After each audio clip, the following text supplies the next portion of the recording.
What's up, y'all? Welcome to the show. Hope everybody out there is having a great day. Before I even begin, let me just say, go Knicks. Can I get a go Knicks in the comment section? Can y'all hit me with a go Knicks? Last time they got this far was 1999 when I was just a boy. I was just a wee lad at the time. I'd like to see my New York Knicks win a championship before I die. And I feel like this is our best chance, maybe that I'll ever see. So I don't know, man. I'm all emotional. About this. But we got a lot of stuff to talk about today.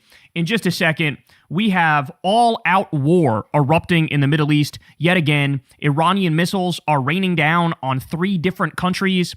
Air sirens are wailing all over the place. They're releasing statements about how we will crush the enemy. The United States, of course, was the one that attacked them first yet again. We'll dive into all of this. We also have Bernie Sanders cooking some MAGA trolls to their face as they protest on the street. Needless to say, the protest backfired spectacularly. We also have MAGA panicking as one of their congresspeople posts a very openly homophobic tweet, and it leads to a firestorm. It leads to an over-the-top backlash.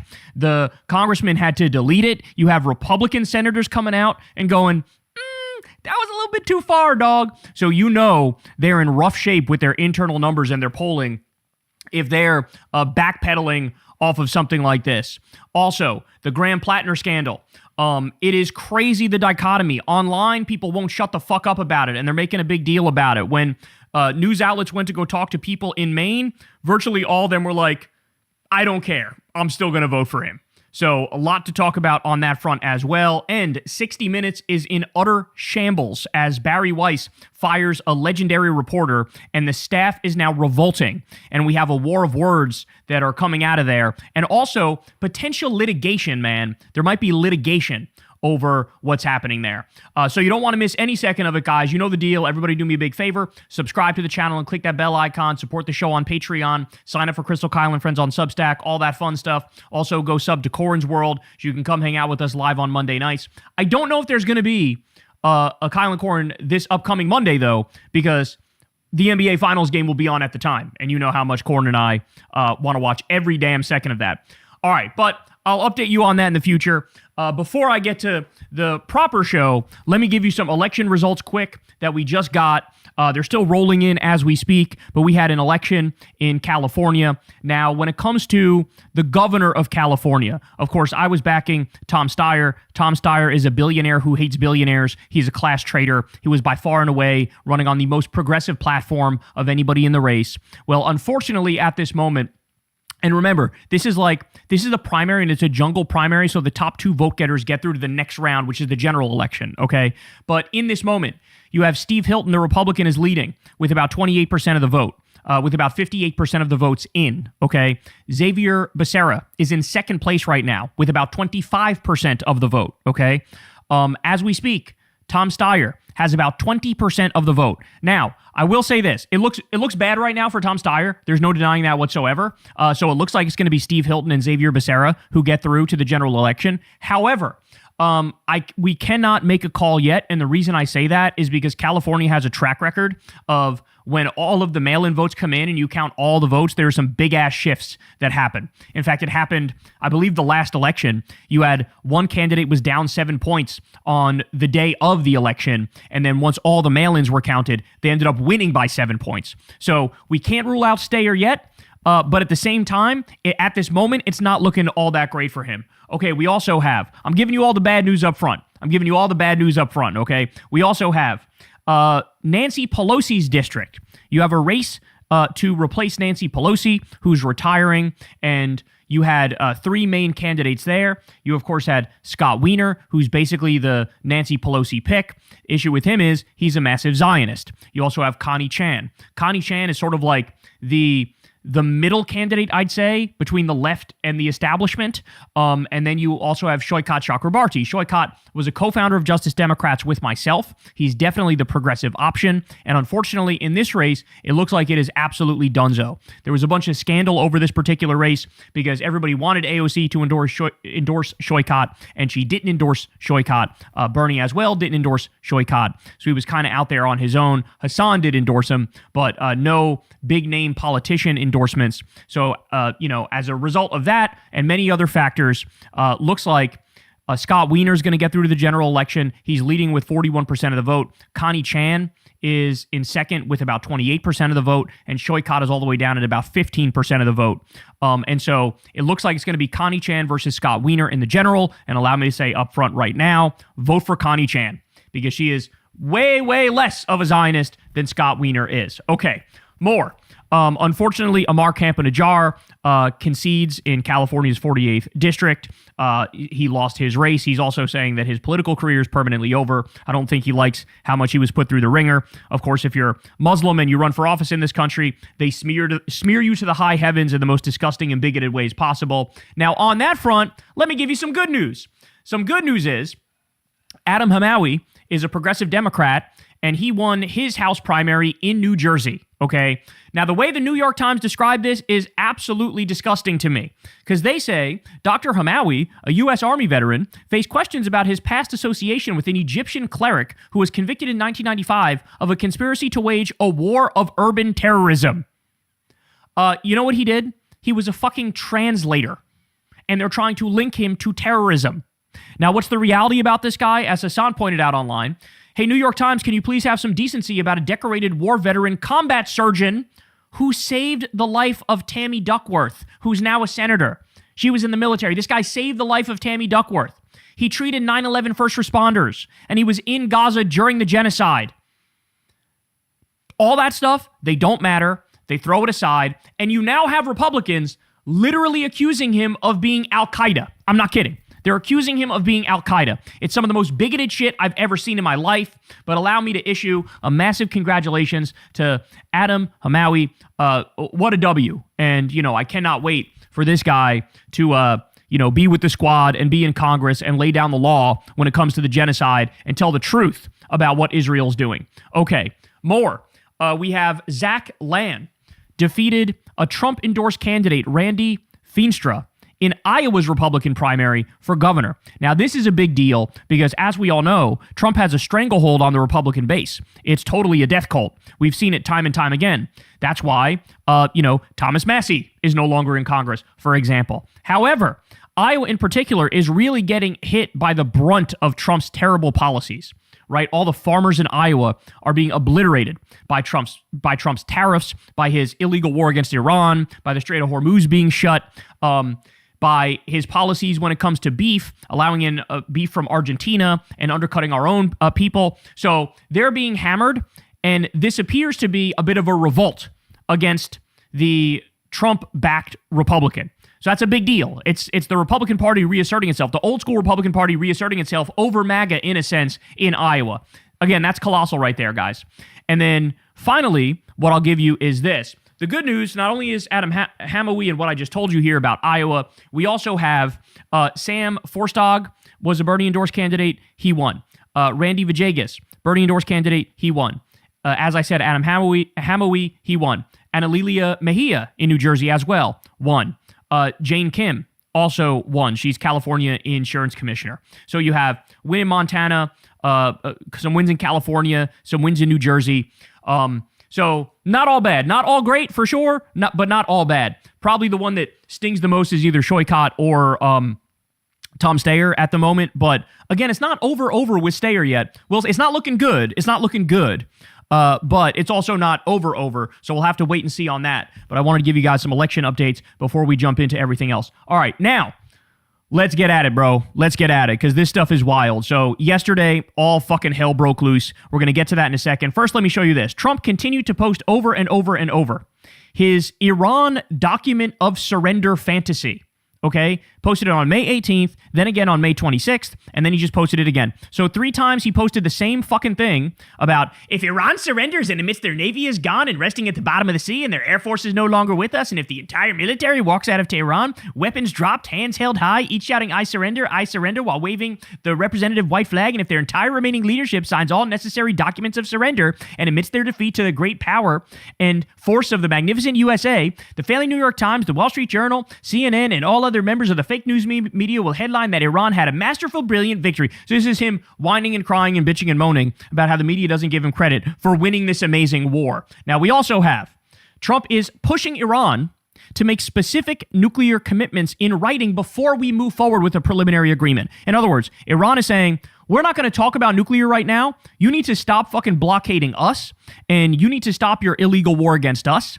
And only after you fucking pull out of this bitch will we even consider talking about nukes. Well, Trump's going, oh yeah? How about no? How about you actually agree to the nuclear stuff right now? So Trump is like trying to drive a hard line on this. Then we have this. Marco Rubio comes out, and he's talking to Congress, and listen to what he has the nerve to say here. It's billions of dollars of reconstruction costs just to get to where they were 6 months. Mr. Rubio, you keep telling us how we're winning this war. The president keeps saying, well, the war's over completely now. Annihilated. The war is not over. Marco Rubio said yesterday morning, the war is over. The war is over. By the evening, there were bombs flying all over the Middle East. I'm not kidding. All right, look at this. Iran's IRGC, in a new statement, confirms that tonight's engagement was a tit-for-tat escalation. So first, the U.S. struck a ship attempting to run the blockade. I'm going to show you that in a second, by the way. The IRGC responded by attacking a ship in the Strait of Hormuz. Then the U.S. bombed Keshem Island. Then the IRGC attacked Bahrain and Kuwait. Holy cow. So we attack them, they counterattack, bombs start flying all over the place, Iran starts hitting 3 different countries, U.S. bases and whatnot, in 3 different countries. Meanwhile, as I said in the morning, Marco Rubio's like, oh, the war's over. The war's over. So here we go. U.S. forces stopped a Botswana-flagged oil tanker heading toward Iran after it ignored warnings. We have the video of it. Take a look at this. They're attacking the ship here. Watch. There's the missile. There's the explosion. So the U.S. started yet again attacking this ship. So the IRGC comes out after they get hit, and they say, the era of the hit and run is over. Any foolishness will be met with a seismic, crushing, and decisive response that goes beyond established rules and boundaries. We will not hesitate to turn all aggressors' headquarters and interests in the region to ashes.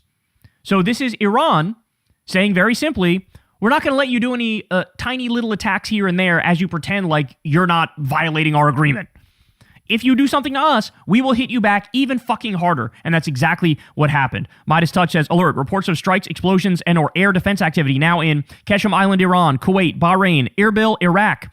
Iranian missiles and drones are reportedly targeting multiple locations across the region as the conflict continues to escalate. By the way, I should also point out that in Iraq, you had multiple, I believe it was 2 different U.S. soldiers and or contractors who were killed within the past week. And it appears like the U.S. government is hiding that fact. It appears like they're trying to act like that didn't happen or that Iran certainly isn't responsible for it, when all the evidence seems to indicate there was an attack there and it perhaps was them. So the death toll is rising in this war as U.S. media is hiding it from us and the MAGA regime is hiding it from us. Okay, Iran targets U.S. bases in Kuwait in retaliation for U.S. strikes on Keshem Island. Additional reports of explosions in Iraq and Bahrain. Iran is heavily retaliating against Bahrain, Kuwait, and Iraq after U.S. attacks resumed. So we actually have video of this. It appears like the interceptor is in the sky here, and it may have worked, but obviously you see the massive explosion happening. Take a look. Look at that. Holy cow.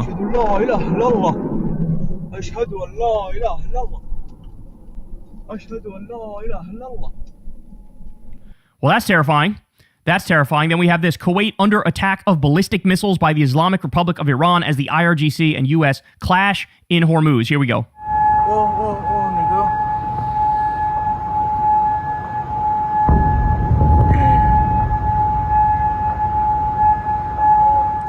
So what I've seen to this point is that there were about 20 to 40 different missile attacks. It is unclear. It is unclear how many of them actually hit their target, how many of them were intercepted. But guys, here's the point that most people are not going to talk about, but it's probably the most important point in this moment.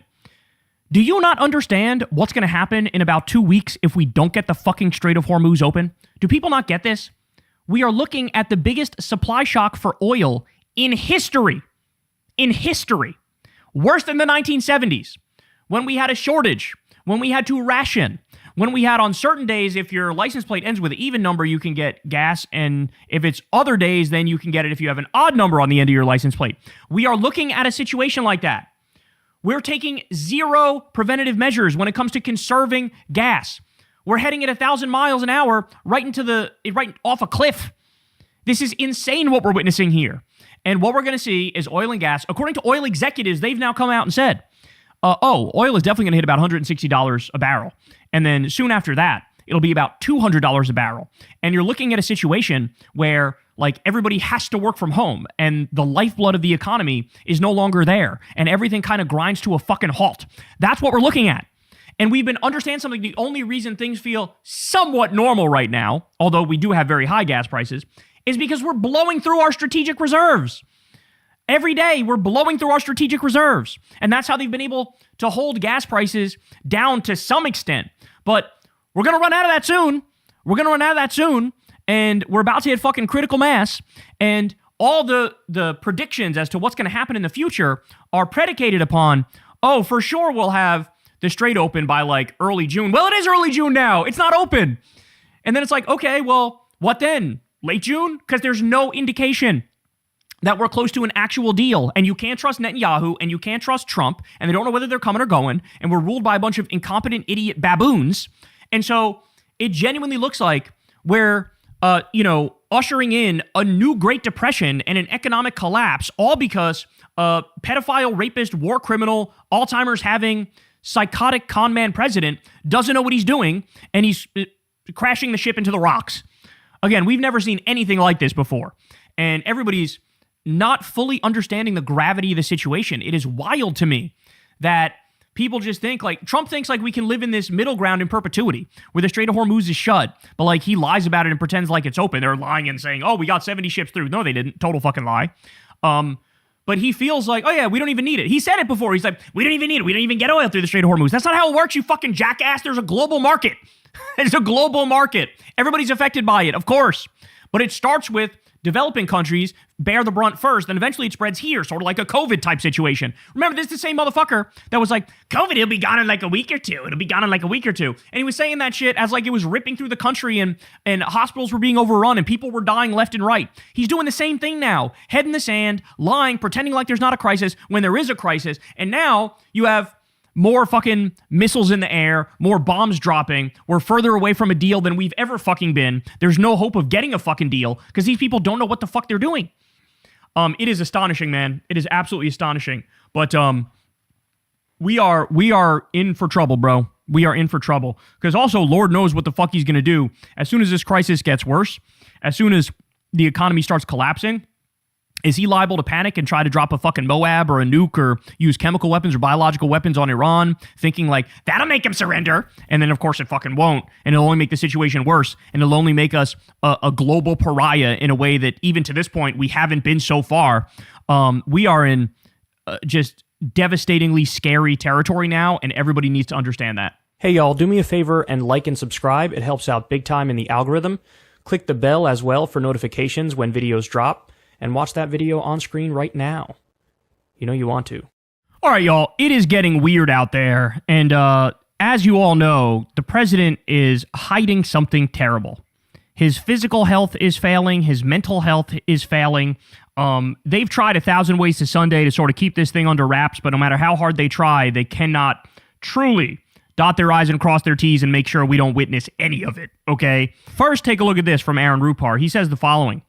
Trump has no public events on his schedule again today.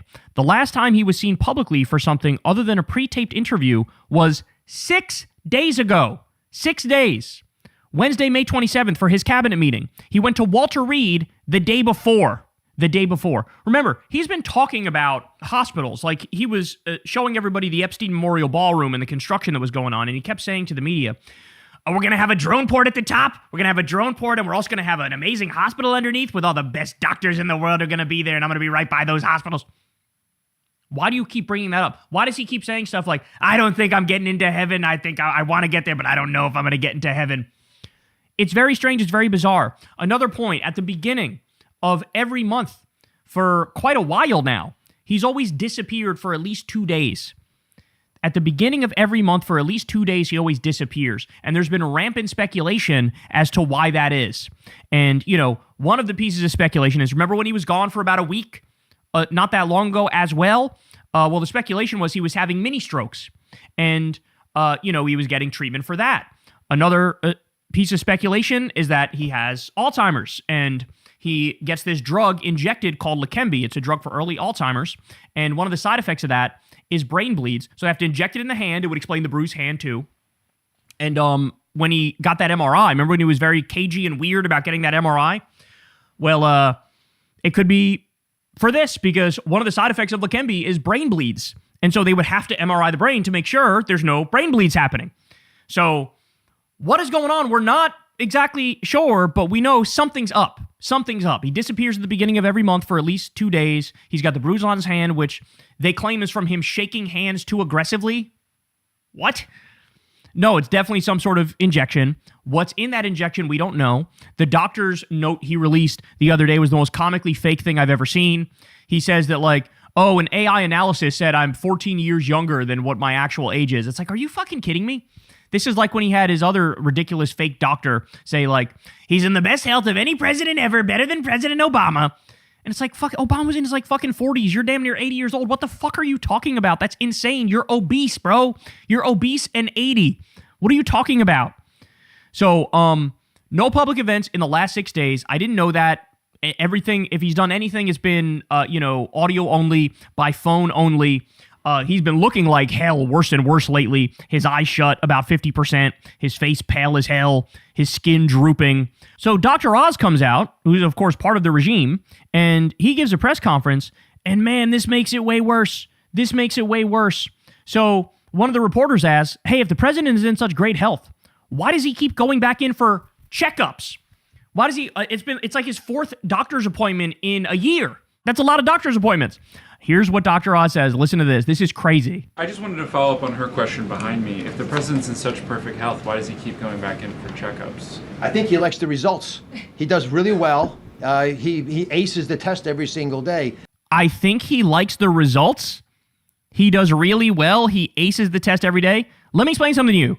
Never in the history of the world has somebody gone to the doctor, been given a dementia test, aced it, and then goes, I sure would like to come back tomorrow and the next day and the next day and come back here as much as possible to keep taking the test, to keep getting the good results. That is the fakest shit I've ever heard. I said to Crystal when I read this, I was like, make sure when I'm 80 years old that you take me to the doctor all the time just so I can continue to take a test and get good results and feel good about myself. What? You couldn't come up with a better lie than that? That is the worst lie I think I've ever heard in my entire life. What is wrong with you? Who doesn't see through this? And that's the thing, right? The MAGA cult will not see through this. They simply won't care. They'll see this or they won't, but water off a duck's ass, bro. It'll be nothing.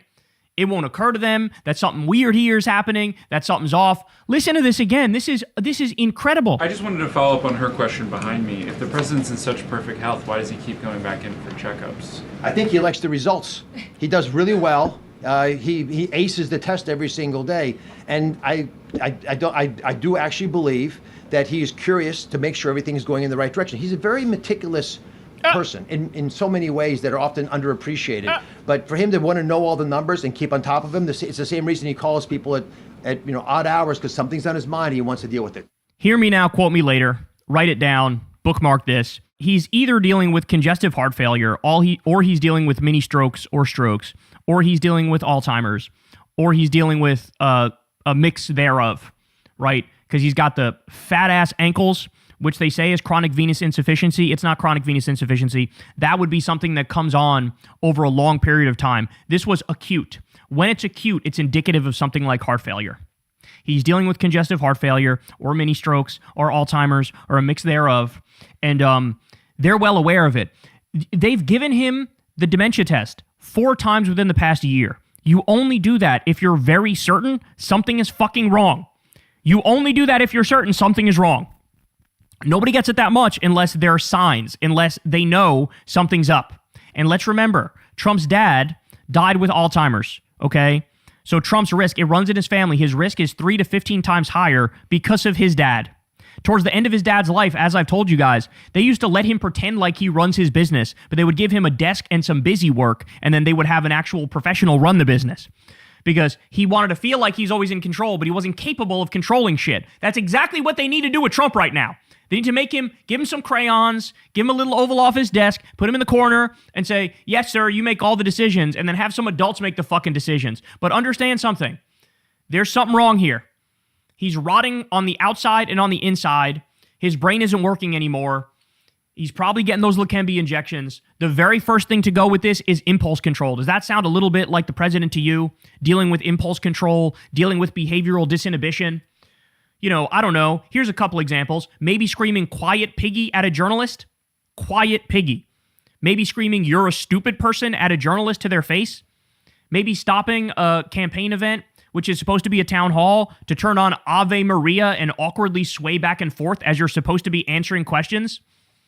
He's also showing classic signs of phonemic paraphasia, right? That's like when you mess up words. So instead of saying telephone, you say teflon is a good example, right? Like you mess up words a little bit. But he always does this thing now where he's like seemingly obsessed with words, where he says like, oh, you know, a lot of people don't know dumb has a B at the end of it.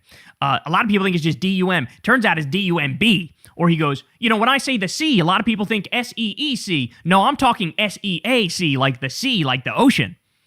This weird word obsession, messing around with words, that's a sign of the cognitive decline. Okay, that's a sign of the Alzheimer's. Confabulation, which is honest lying, that's another sign of Alzheimer's. Memory lapses, decline in verbal complexity. This is a guy who was already at his peak only speaking at a 6th grade level. Now, it looks like he's degraded to about a 3rd grade level. There's virtually no verbal complexity anymore. Repetition and fixation, that's his thing. He's known as the repetition guy. He's known as the fixation guy. He talks about the 2020 election every 7 seconds. Never mind the sundowning, never mind the gait abnormalities, the countless videos of him being unable to walk in a straight line. It happened when he met with Putin in Alaska. It happened when he was walking in the White House with a child, showing him his like wall of fame where he's got all the presidents and it has Biden's auto pen. He couldn't walk in a straight line at that time. Something's up, bro. Something's up. They're hiding it. And now you have Dr. Oz saying, oh, he keeps going to the doctor because he likes the tests. He likes being told he got good results on the test. Who fucking believes that? Nobody with a functioning brain believes that, but here we are. And when I tell you, nobody's going to talk about this, nobody's going to fucking talk about this. Jake Tapper wrote a motherfucking book about Joe Biden and his cognitive decline and the massive cover-up. Well, Jake, why don't you get to work on your Trump book now? Because I guarantee you, the cover-up that's happening with him is way worse and way more severe, and they're covering more extreme stuff, okay? And more people are in on it. The doctors have to keep quiet. His cabinet has to keep quiet. Everybody around him has to keep quiet. And they know his body is failing and his mind is failing on a regular basis. And meanwhile, that same guy who clearly is not capable of rational thought, that same guy who, you know, shot logic dead years ago, is starting multiple wars and crashing the global economy and making hideous decision after hideous decision after hideous decision and blowing off court orders and destroying the Constitution and taking away people's rights and shoving immigrants in concentration camps. Man, it's time to speak up. It's time to do something about it because this is untenable. Hey y'all, do me a favor and like and subscribe. It helps out big time in the algorithm. Click the bell as well for notifications when videos drop, and watch that video on screen right now. You know you want to. All right, we got to talk about this. So Todd Blanche is Trump's attorney general or acting attorney general, and he went in front of Congress here. We had some Justice Department oversight. And man, this guy absolutely made a fool of himself and got dressed down by some Democratic representatives. So first, let's start with this.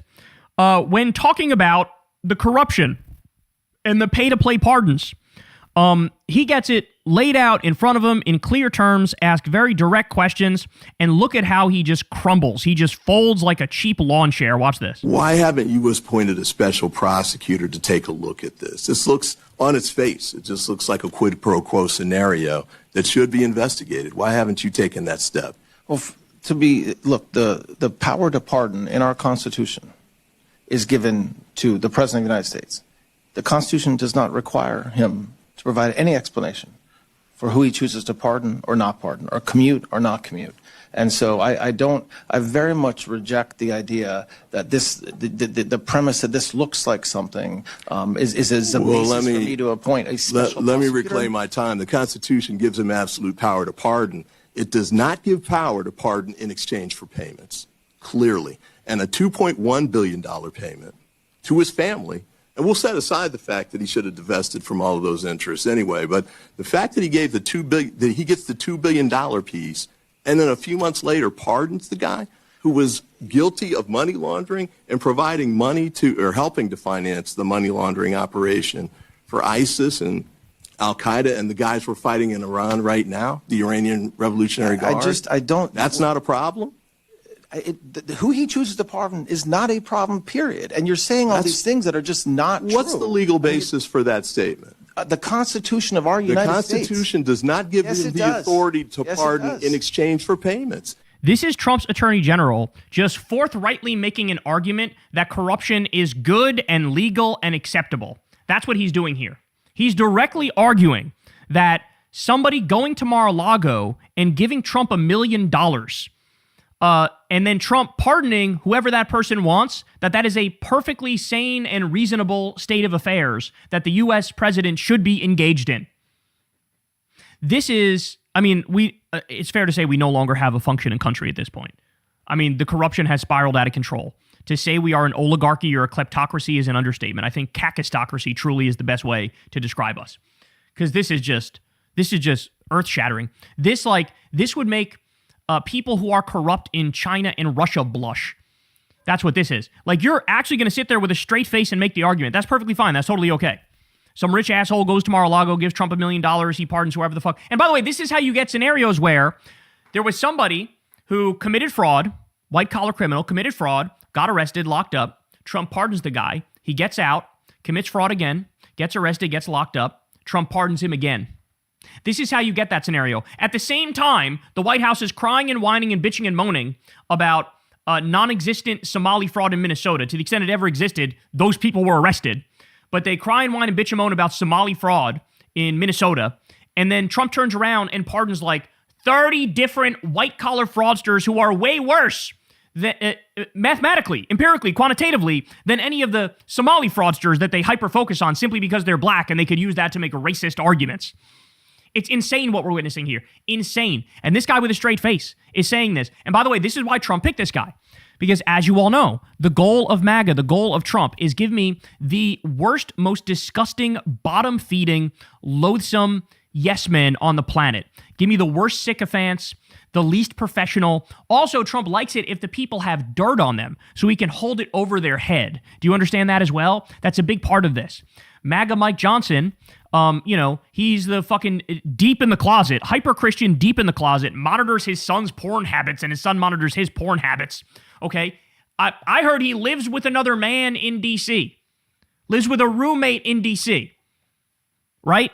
So Trump knows all this about everybody, knows who's a fucking alcoholic, knows who's a rapist, knows who's a domestic abuser, bring all them around him, and then it's, yeah, you better do what I want, or I'll fire you and I'll humiliate you and bring up all your worst fucking qualities and drag you through the mud. So you're incentivized to go along with it. And now here this man is, zero integrity, zero dignity, zero virtue, arguing directly to the face of the American people that corruption is actually good. Corruption is just. Corruption is wonderful. We love corruption when it's done by our big, beautiful, wet boy, Donald Trump. The Constitution of our United States. The Constitution does not give him the authority to pardon in exchange for payments. It does not permit bribery. For payments? You told me nothing about exchange for payments. You said there's. Well, I just told you. Just put a bunch of facts together. Well, that's why you need a special prosecutor. Shouldn't somebody take? Clearly, you're not going to do it. Shouldn't somebody be appointed, a truly experienced prosecutor, to take a look at this and conduct the investigation? And then if he reaches the conclusion that you're right, that's fine. I think this is a brilliant point here. Look, I know you're corrupt. I know you're not going to do it, but can we at least get a special prosecutor to look into the corruption of this regime because it's so over the top? But if he finds that there's a problem with what the president did or his family, then he should move forward with prosecuting that case. Has expired. I very much disagree. Oh, what a way to end it. I very much disagree. Oh, do you? Shocking. Shocking that you do. All right, not done yet, though. Same hearing. Representative Dean here grills him about the Epstein files. Watch this. You were paid $10 million to represent the president. You hang a 30-foot banner of the president's menacing face over the entrance to the Department of Justice. He did that? Oh, my days. Now we know why he was picked. Could you imagine being such a weirdo that the president asked you, can you put a big picture of my face above our government buildings? He's like, oh, yes, sir. I'd love to, sir. But he probably knew, oh, if I do this for him, shit, I can be VP, right? Like, he'll try to find a way to kick J.D. Vance to the curb, as he is, by the way, and bring me in that bitch. You said that if you were terminated or not moved forward as Attorney General, you would say to the president, I love you, sir. So I have one question for you. Is your obligation to the victims and survivors of Epstein's heinous crimes and all his perpetrators, or is your first obligation to the President of the United States? So without a doubt, we want to bring justice to every victim. When will you bring that justice? Can I please finish? Excuse me. Can I finish? It's been decades. When will Can you I finish? When will you bring the justice? So as I was saying, When will you prosecute? And who will you prosecute? Can I Please speak? allow the witness to answer. You told me in our So I'll tell conversation you so blamed the victims. Every victim Let the record of Mr. reflect. Epstein, You told me that the victims didn't give good names.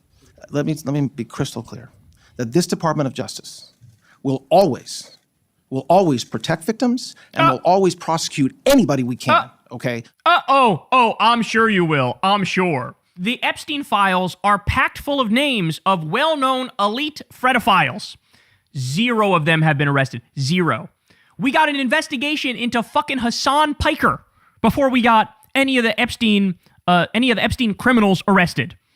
Think about how insane that is. We got multiple attempts to take down James Comey and Letitia James and Don Lemon for doing his job before we got a single Epstein criminal arrested. No ifs, ands, or buts, okay? What you are showing in a game of showmanship are redactions because of victims, because that prosecution memorandum talks about, excuse me? Perpetrators, too. How do you know that? No, actually, we only redacted the victims. We didn't redact the perpetrators. Meanwhile, you're going to see in a second, but she's like, look, I have some of the Epstein files here. Every page, it's like you ran out of black ink on planet Earth because you redacted so fucking much. We know! It's a fact. A lot of the victims' names weren't even redacted, but the perpetrators were. This is all a matter of record. This has all been reported extensively, and this idiot's over there playing stupid. Look at the face on Congresswoman Dean. Look at her face. She's like, are you fucking kidding me? You're just denying basic reality. Go ahead. Talk to the Exactly. victims. So Talk to the victims. they're victims' names, which we are required to redact, required by law to redact, which we did. Okay, so I take Mr. umbrage Chairman, to I the realize idea. I'm over time.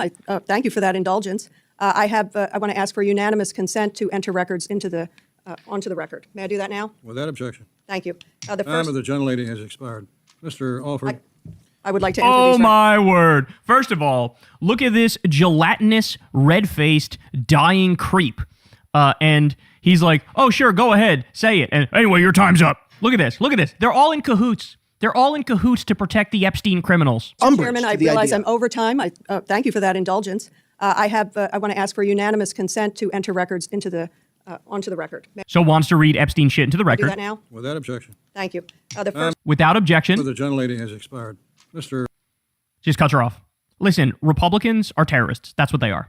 They're terrorists. They're in a cult. They're terrorists. As I keep telling you guys, they actively want to destroy the earth. They actually are a death cult. They want to destroy the earth. They're like, everything is backwards in Republican land. It's like protect Epstein and the criminals at all costs and shit on the victims and hide the truth and obfuscate and deflect. And you're literally witnessing it right here. All right, still not done. Here we go. Then we have this. So Representative Dean, again, listen to what she says here. what's true is that the president has lied about being on Epstein's plane, and the unredacted files prove that. There's a lot in here. I'm shocked at this. There's also this set of files in the file. This is investigation into the potential co-conspirators of Jeffrey Epstein. I almost used up all the blank ink in the hallway because it's all covered up. It's all covered up. The American people are not stupid. They know that when members of Congress have to go in and actually unredact to try to find the truth for these victims, something is corrupt. Something is corrosive. And what did Trump do? What did Trump do with the Israel lobby? He destroyed Thomas Massey's career because Thomas Massey supported releasing the Epstein files.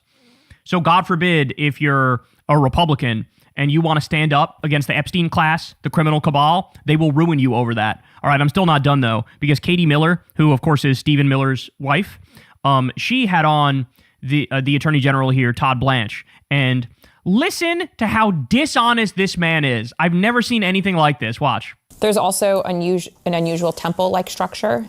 Do we know what it was used for on the island?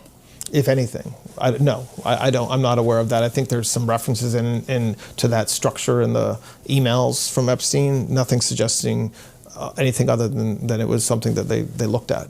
So this was something that they just looked at? This was something they just looked at. They are pissing on your head and telling you it's raining. That's what they're doing. They're rubbing it in. They're rubbing it in. And it really makes me believe that there was Epstein blackmail on like the majority of these motherfuckers, right?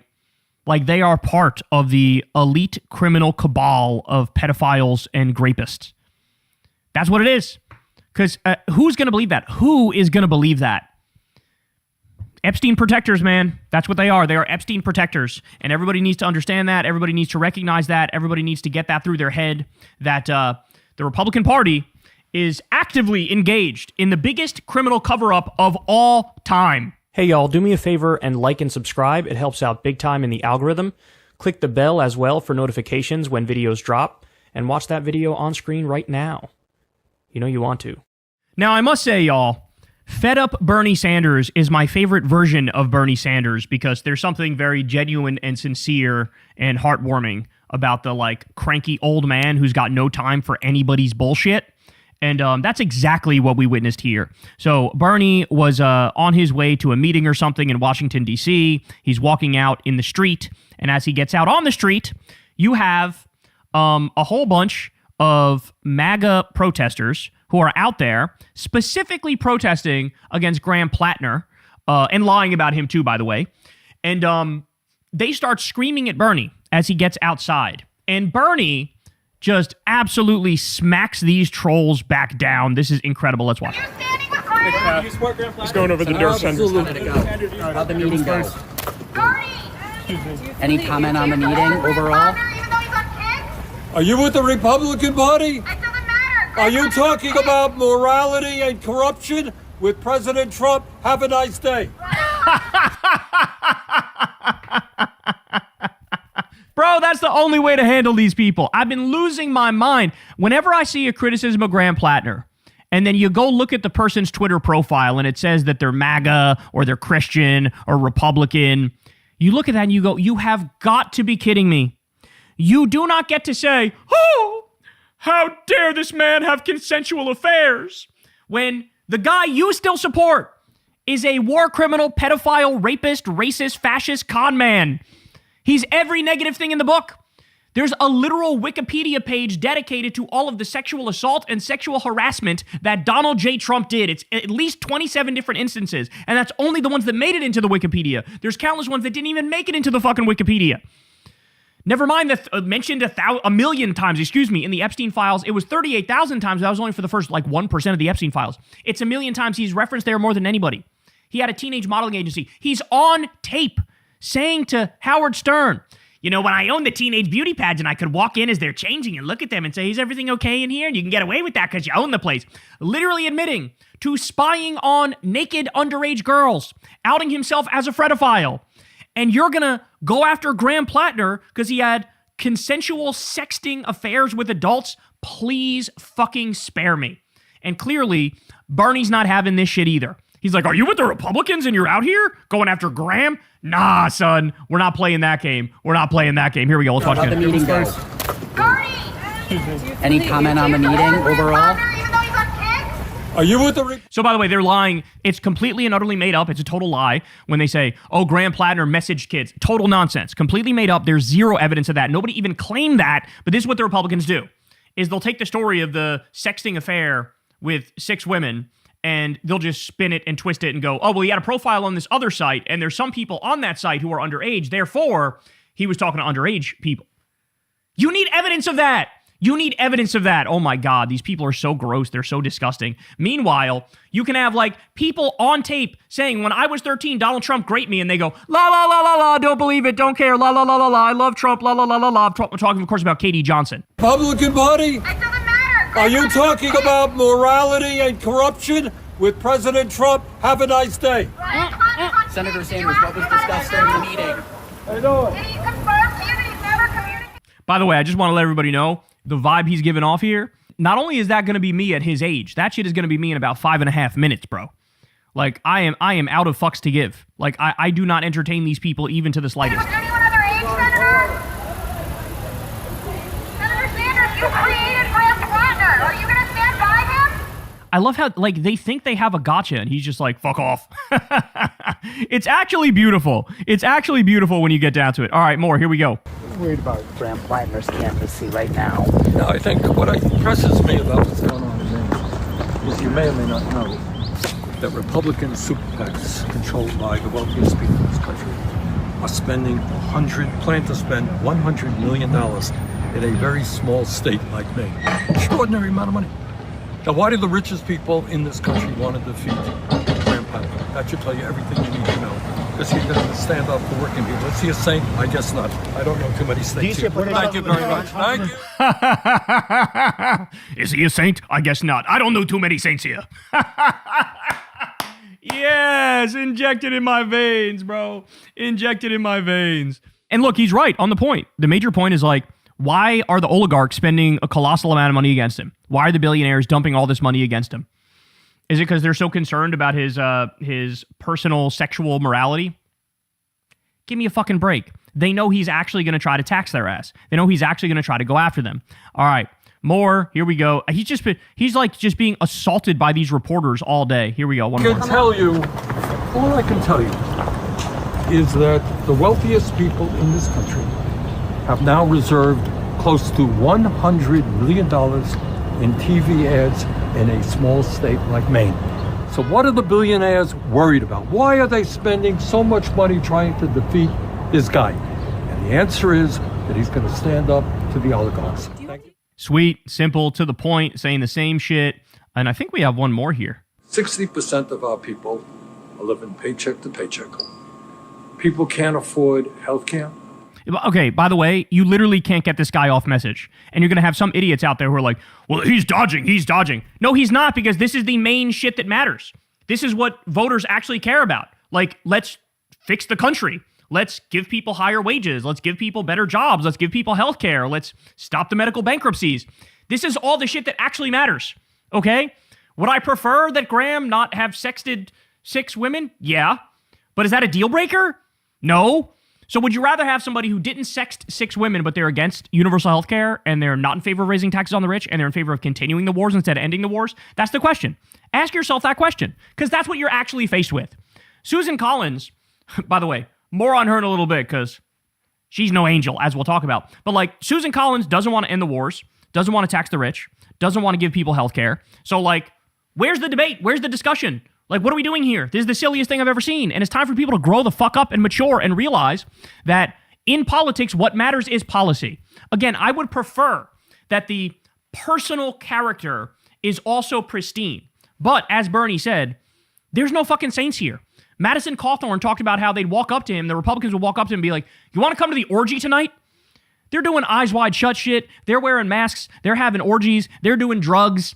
Okay? And like, fucked up, don't like it, but I'd rather have somebody who's got a fucked up personal life and is also going to vote to give everybody health care than somebody who's got a fucked up personal life and sucks and doesn't vote to give people health care, or somebody who's got a pristine personal life and will still not vote to give people health care. They can't afford groceries. They can't afford to fill up their gas tanks. The oligarchs are planning to spend, I believe, some $90 million in a small state like Maine to defeat Graham Platner. So I think maybe we should be focusing on the important issues facing working people throughout this country, not focusing on his marriage. And my understanding is that his wife, Amy, who I met, indicated they love each other. But maybe we focus on the issues facing the American people, the people who need, and not the marriage issues facing Graham Platner. But he's sending sexually explicit messages. Does that make you, is that the right person for office? Are you at all rethinking your endorsement? Oh, certainly. Certainly not. Are you rethinking your endorsement? He goes, no, certainly not. He's flabbergasted and annoyed that anybody would even bother to ask that. Spot on, bro. Spot on, bro. Look, I'll say this. I've been saying this a lot lately. I'll say it again. If Graham Platner gets elected and he gets in there and he morphs into the new John Fetterman or the new Joe Manchin or the new Kirsten Sinema, I will personally apologize to everybody who was right and I was wrong. I have no issue with that whatsoever. Hey, I'm the guy who said, it wasn't that long ago, I said, break out the liberal apology forums because they were right about a lot of motherfucking shit. They were right about a lot of motherfucking shit, especially when it comes to Trump. And so I have no ego in this. I'll fucking admit that. But let me ask them this. Will they issue an apology? If Graham Platner gets in there and he votes like the next Bernie Sanders, will they issue an apology? I don't think so. I don't think they will. And that's the issue, right? Is that a lot of the animus against him is just because they don't like him. You understand what I'm saying? You got the Republicans who are going to be against him no matter what because he's a Democrat. But then you have the liberals who I think are low-key furious. Janet Mills didn't win. And so now it's like a revenge tour where it's like they would actually rather see Collins win than Platner. And I think that says a lot about them. At a moment when MAGA fascism is openly taking over the country and for personal spite reasons you would prefer the Republican win over the Democrat, maybe you're not as vote blue no matter who as you guys think you are. Hey, y'all, do me a favor and like and subscribe. It helps out big time in the algorithm. Click the bell as well for notifications when videos drop, and watch that video on screen right now. You know you want to. So MAGA Republicans are absolutely panicking because one of their members came out and tweeted something overtly homophobic and disgusting, and this led to a massive firestorm, a massive backlash. The public was furious, and that led to some MAGA Republicans actually breaking and going, wait, don't say that. That's fucked up. We don't agree with that. So first, let me show you this. Representative Andy Ogles comes out and says the following. Homosexuality has no place in America. Happy Nuclear Family Month. Let's be clear. Declaring the same month that is Pride Month, Nuclear Family Month, is literally no different than you have Black History Month and white people in the South go, no, we actually call that Confederate History Month or whatever the fuck. Or they celebrate like Jefferson Davis Day on what's supposed to be a holiday about black liberation. Like, this is what that shit is, okay? It's not up in the air. There's no black or white. Like, this is just like, hey, we are bigots. Let's be bigots. Let's embrace our bigotry. Let's just do that.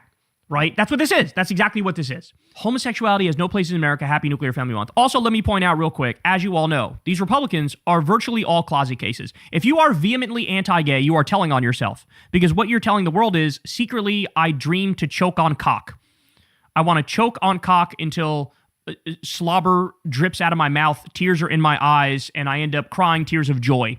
That's what this guy says. The second nobody's looking, these massive anti-gay evangelical Christian Republicans are looking to gargle balls. Everybody knows that. It's never been more clear. So I'd also say, watch yourself because you're telling on yourself. You're telling on yourself here. But openly bigoted post. Everybody knows it's bigoted. There was, massive backlash over this. But then this happened. Ready? Perhaps surprising some people. So former Representative George Santos comes out and he says, and remember, he is gay. As much as I support the nuclear family and how fundamental it is for life, I never thought I'd hear a person I consider a friend say there's no place for me in this country simply because of who I chose to love. I never once pushed my lifestyle onto anyone, and I've always voted and advocated for conservative principles. But I have the same civil rights as anyone else in this country, and I am saddened by this insane comment. This is like, I didn't think the leopards would eat my face when I voted for the leopards eating people's faces party. That's what this is, right? This is like Jews for Nazis. Like, that's what this is.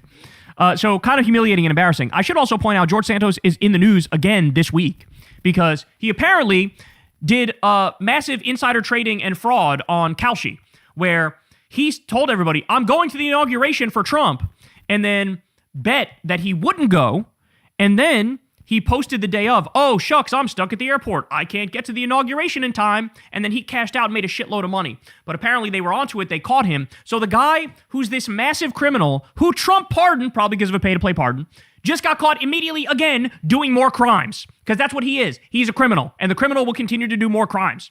He's genuinely a loathsome person. However, having said that, of course, being like, hey, stop being anti-gay, good. Like, that's positive, right? But I'm not done, because then we got it from areas I wouldn't expect, right?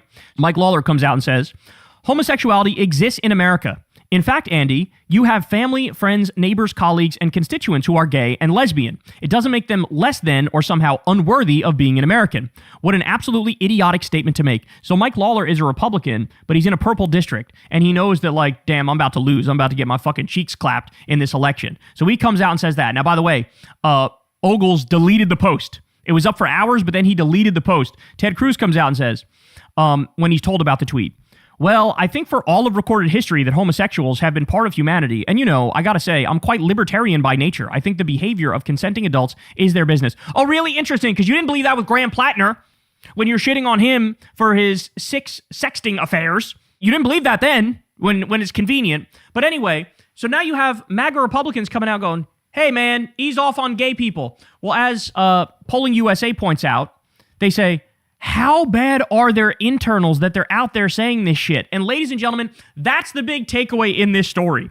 Is like, I think they're beginning to realize, oh no, there really is a blue wave that's going to come destroy us all. And we need to reel in our extremism. We need to make it look like we're more reasonable than we actually are. They did this on, remember this? They did this on immigration also. They were like, first of all, the House Republicans said to the Trump regime, for the love of God, stop saying mass deportations. It's killing us. It's hurting us. We're becoming more and more unpopular because of the mass deportations. People don't like ICE. They don't like what we're doing. For the love of God, shut the fuck up. Don't say mass deportation anymore. It's hurting us. It's terrible. And at the time, the Trump regime went, fuck off. We're going to continue to say it. We're going to continue to do it. And Stephen Miller was fucking running roughshod, right? Well, then fast forward to about a month or so ago, and the Trump regime went back to the House Republicans and said, hey guys, it turns out we really shouldn't be saying mass deportation. It's actually hurting us a lot. And they're like, yeah, I fucking told you. So what's happening is, and I always told you guys this, if you let Republicans run wild, if you let them do whatever the fuck they want to do, if they get the House, the Senate, the presidency, the judiciary, and they just get carte blanche, you go ahead, you do whatever the fuck you want. They destroy the country so quickly that everybody immediately goes, oh my God, these are the worst people of all time. Keep them the fuck away from the levers of power. And that's exactly what's happening. So now you can't even, if you're a Republican, you can't even say some anti-gay shit because they go, bro, we're already underwater like a gazillion points. Can you please shut the fuck up and stop making this worse for us? Because that's what's happening, is it is making it worse for them. Now, by the way, Ogles came out and he goes, ready for this? He goes, yeah, I deleted it, and I apologize because that was one of my communication staffers who said it, and that was an unapproved tweet, and so I cleaned it up and took care of that and stuff. Oh my God, he's blaming the staffer. Oh my word, he's blaming the staffer. Oh no. Oh no. So bro, they realize now, even they're like, oh, this could be a historic blowout in the next election. It might be too big to rig and all of our little tricks won't fucking work to put it all back together for us. So, man, they're in trouble. When even they're like, no, we don't hate gay people. We swear. No mass deportations. Right, we agree with you. They realize, man, they are way the fuck out over their skis, and they are desperate right now. Hey, y'all, do me a favor and like and subscribe. It helps out big time in the algorithm. Click the bell as well for notifications when videos drop, and watch that video on screen right now. You know you want to. So the Graham Platner scandal has backfired spectacularly, and the exact opposite happened as the smear merchants wanted to happen. So let me go ahead and walk you through this. First, let me show you. Senator John Fetterman goes off on Graham Platner. Quote, where's P. Hustle? I guess that was his nickname on one of the hookup apps, and so they think this is like an epic burn. He continues, we didn't match up on Kick, so I haven't seen him yet, Fetterman says, adding that he'd love to meet him. I mean, he's a tough guy. When I was growing up, if someone had a Nazi tattoo, you pretty much assume he's a Nazi sympathizer. He expressed frustration with how I dress, and this asshole is on Kick, sexting to a dozen women. So as I pointed out, as you can see here right underneath, I said, literal bloodlusting child mass murder supporter. Bro, can you believe the affairs this guy had, bro? Can you believe that, bro? Here's the most disturbing point. Everybody who's accusing Platner of being a Nazi, they 100% know with certainty he's not a Nazi. So it is the most dishonest political attack I think I've ever seen. When you know for sure the person is not a Nazi, but you're still hurling accusations of him being a Nazi, that just means you're dishonest. That just means you're disingenuous. That just means you're full of shit. That just means you're going after the lowest common denominator, most dipshit, dumbass attacks I've ever seen in my life. That's what that is. And it also shows you They actually can't discuss the substance. And it's not a coincidence, by the way, that Donald Trump's favorite Democrat, who Trump is literally in the midst of recruiting to become a Republican, is the one who's leading the charge against Graham Platner. That's not a fucking coincidence. Because remember, the concern a lot of people have had about Platner is, oh, I think he's going to do an about-face and become the next Fetterman. Really? If that's the case, why does Fetterman himself fucking despise him? It's almost like he's the opposite of John Fetterman in every imaginable way. And of course, John Fetterman doesn't like him. The real reason John Fetterman doesn't like him is because Graham Platner is anti-Israel, and he's anti-genocide, and he's anti-war. And all of those things, Fetterman takes the opposite position. He's pro-war, he's pro-Israel, he's pro-genocide. He's also the most pro-Trump Democrat that there is. He has more as a Democrat, Fetterman has more kind things to say about MAGA and Trump than he does about Graham Platner, who every time Graham opens his mouth, he's ranting against war, he's ranting against Israel, he's ranting against the billionaires, he's ranting in defense of minority communities. That's the other thing that drives me crazy is when people pretend like, because he's got like the gruff MAGA white guy aesthetic, therefore, like he's not woke enough when it comes to minority communities. He literally has it in his repertoire when he gives speeches and when he does interviews and when he does town hall events. One of his main lines is, people need to understand, minority communities are not the problem. Trans kids are not the problem. Black people, immigrants, minorities are not the problem. Muslims are not the problem. Jews are not the problem. The problem are the billionaires. He says that shit. He says it. But somehow that doesn't matter, and he's somehow like anti-woke and fucking right-wing on social issues when he's not. The only issue he is right-wing on is guns, and he fucking comes from Maine, which is like, of course somebody from Maine is going to be like that, right? But here you have Fetterman, the stroke-having, brain-not-working, fucking Zionist, Nazi freak ass going after Graham Platner and thinking it's some epic burn that he had a sexting affair. Like, give me a fucking joke, bro. Give me a joke. Give me a break. You are a joke is a better way to say it. All right, more. So I'll also show you this. Online is not real life. Mainers don't give a shit about a candidate's private sex life. So this is what I've seen too, is that online you got a million people talking about this, taking all different sorts of positions. There's a bunch of outrage. There's a bunch of anger. There's a bunch of people assuming he already lost the race, which is like fucking crazy to me. Because it's like, you're just making that up. Like, you're literally just making that up. He's up double fucking digits. Even if he were to lose 10 points, it's like he still wins, right? So I don't know what the panicking is for. Well, I know what the panicking is for. It's like they actually want him to lose. So they're trying to will that into existence, and they want Susan Collins to win. You have the Republicans going after him, and you have the liberals who wanted Mills to win, who are so butthurt that now they won't support Platner. They all want Susan Collins to win, even though they won't tell you that, okay?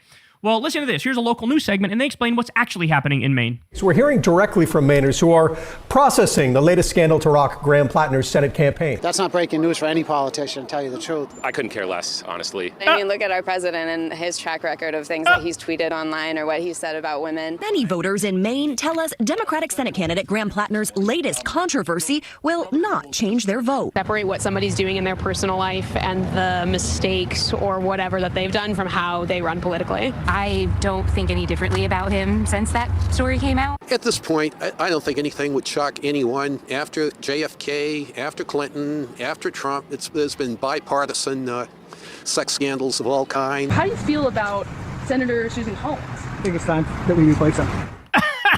This is literally like across the board. Everybody's like, yeah, whatever, bro. I don't care. Hey, at least he wants to tax the rich. Like, this is what's going on. Yeah, I mean, she's done some good, but there's some things I don't agree with, but that's me. That's how I feel. Yeah. And I don't know if Graham Platner is going to be the guy or not. I mean, I have no idea. We just have to wait and see and find out. I'm not really too excited about that kind of thing. I mean, it's a red flag, but at the end of the day, it'll be interesting to see what his policies and take are on. What we have going on with affordability, housing, and other things bothering the state. The voters we talked to said it won't be changing their opinion of him. The fact that he might have been sexting some people isn't indicative of how I think he would be representing me. Some say it's a distraction. I don't think that the DNC supported him from the beginning, and I think it's just kind of more dirty tricks. I've spoken to dozens of voters here this morning, both on camera and off camera, and I asked them the same question. Do they think Platner should drop out? And frankly, across the board, both Republican and Democratic voters have said they don't think he should. Both Republican and Democratic voters are like, meh, whatever. I mean, look, it's another example of online is not real life. I mean, sometimes it feels like it is. Sometimes it is. Sometimes it's a mix. But like in this instance, it's a bunch of fucking babbling and nonsense. And then when you actually talk to the people who matter, they're like, are we fucking 5 years old here? Again, I refuse to live in a world anymore where there are different standards for Democrats and Republicans. And that's what we're looking at, is different standards for Democrats and Republicans. So Trump gets to be a war criminal and a pedophile and a rapist, but Graham Platner couldn't sext 6 adult women consensually, right? And by the way, I'm not condoning that behavior. Obviously, he should have been faithful, and like, it is to some extent a red flag, right? But having said that, what else are you gonna do? Are you gonna write in fucking Shaggy from Scooby-Doo? Are you gonna write in Janet Mills? You're gonna fucking support Susan Collins? Like, I'm sorry, but do you believe him or do you not believe him when he says what he's about, which is anti-war, which is anti-genocide, which is pro-raising taxes on the billionaires, pro-union, pro-higher wages? I think worst case scenario, he votes like a bog standard Democrat, which is obviously 10 trillion, zillion, quadrillion times better than any MAGA cuck, which is exactly what Susan Collins is. So it's not landing, bro. The shit is not landing. But the plot thickens. Ready? Nathan Bernard. Susan Collins had a long-term affair with her current husband, marrying him in 2012 when he divorced his wife, who was dying of cancer. And then this guy right here, he is, I believe somebody said this guy's like a big journalist in Maine. Like he's a guy that's in the know. Susan Collins should be careful about throwing stones from glass houses when it comes to issues of infidelity. It's been an open secret in Washington, D.C. for decades, but the Wall Street Journal and New York Times have never probed into it. Wonder why. And then sharing here, New York Times says, the couple met in 1974 when Miss Collins was an intern in the office of Mr. Cohen, then a Maine congressman. The exact date of Thomas Daffron's divorce from his first wife, Margaret Corey, is not a matter of public record, though it occurred sometime prior to his marriage to U.S. Senator Susan Collins in August 2012. In other words, I don't want to hear it, bro. Susan Collins herself also engaged in some, infidelity where the guy literally left his wife with cancer. Like, I gotta be honest, that sounds even worse, right? I wouldn't bring it up. It wouldn't be a deal breaker if that person had good policies. But, like, again, glass house, yada, yada, et cetera, you get it. Okay, more. They're getting so desperate to try to take down Platner. Ready? New from me in the Washington Free Beacon right-wing outlet. Morris Katz, a top advisor to embattled Maine Senate candidate Graham Platner, admitted in a 2019 blog post that he has also sent explicit material to people in the past. Quote, I've sent nudes and I've received nudes, Katz said. Why are we talking about this? What's the scandal? Grown man sends and receives nudes consensually? Like, what are we doing here? What do you live in, like 1937 or something? Like, I got news for you. Everybody who's an adult in the year 2026, not everybody, I'll go 80% or so have sent nudes or received nudes. Like, it's just a thing that happens in the modern day and age. That's like how it works. In fact, to not have that happen at all, that's actually the weird thing. So why are we talking about this? Why are we fucking doxing this poor guy's sex life? Why is this an issue? Is that supposed to be like nobody's ever allowed to ever send and receive nudes, even if it's consensual, even if you're adult? Like, what are we doing here, bro? Seriously, what are we doing? But this is how desperate they are. By the way, somebody also just wrote a hit piece on Hasan, and the hit piece was like, hey, he jacks off and he has sex. What? Like, what are we doing? What? Of course he does. He's a grown man. So like, grown men do shit like that. What are you talking? Oh my God. Oh my word. I'm going to have an aneurysm live on air. So the other day, the head of the NRSC, the Senate Republicans, they say, going to be a long day for Graham Platner tomorrow. And you had all these liberal accounts, online liberal accounts that were like, see, we told you should have went with Mills. We told you this guy's a disaster. We told you they're going to take him down. We told you all the oppo is going to work. And they assumed that like another big story is going to come out about Platner that like is going to destroy him, right? Well, what did the NRSC mean when they said that? Here's what happened the next day. Outside the DSCC headquarters where Platner is meeting with Democratic senators. And it's just like a bunch of loser protesters.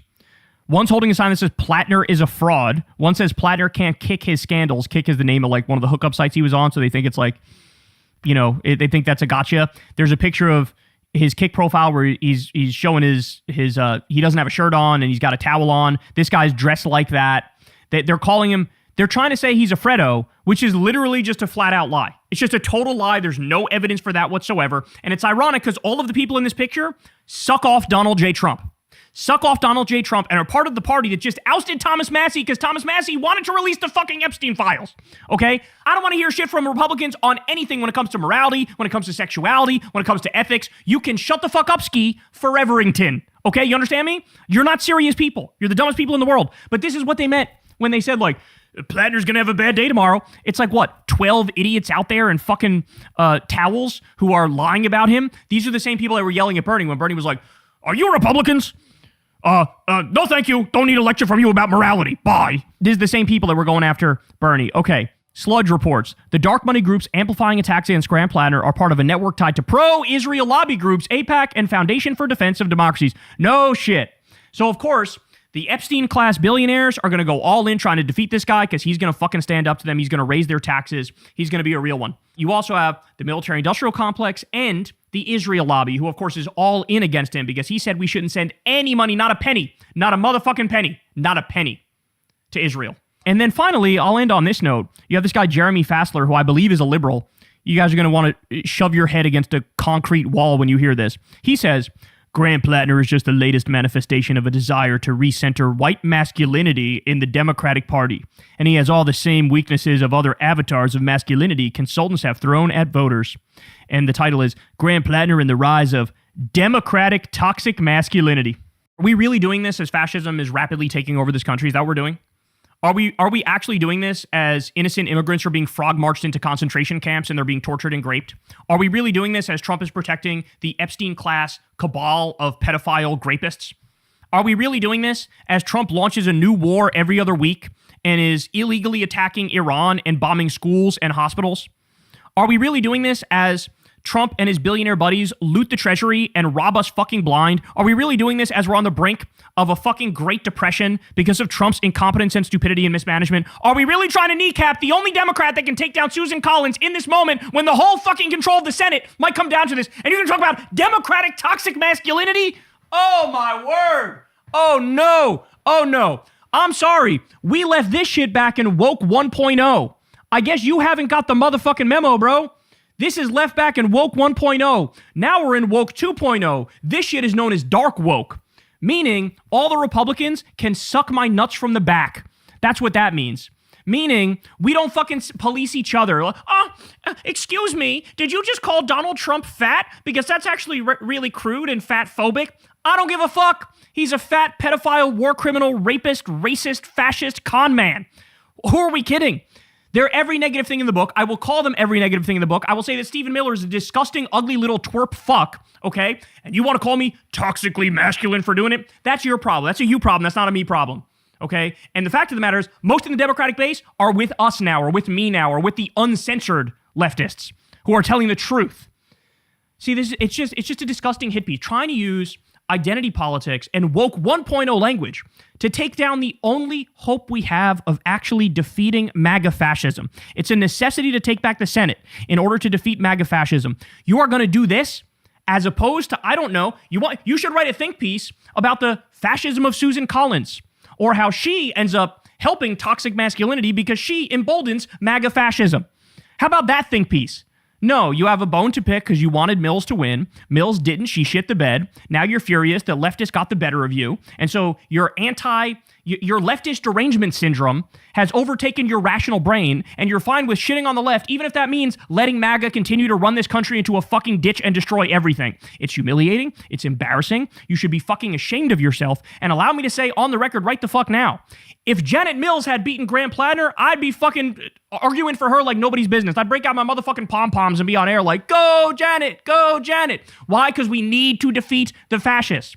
The fascists, the imperialists, the warmongers. There's no ifs, ands, or buts about it. So, but thank you for your contribution to the discourse. Very nice of you. Oh, look, he's gruff. He looks like a MAGA guy, even though he's the opposite of that. Therefore, he's toxically masculine, and nobody should take him seriously, and he's a bad guy. Shut the fuck up, these people. Jesus Christ. Anyway, I don't know why I'm all mad. The scandal has backfired spectacularly. I didn't even show you all of this stuff. I had like 3 or 4 more things where they spoke to voters in Maine, and virtually across the board, they're like, I don't fucking care. Lower the gas prices, bitch. And that's where we're at now.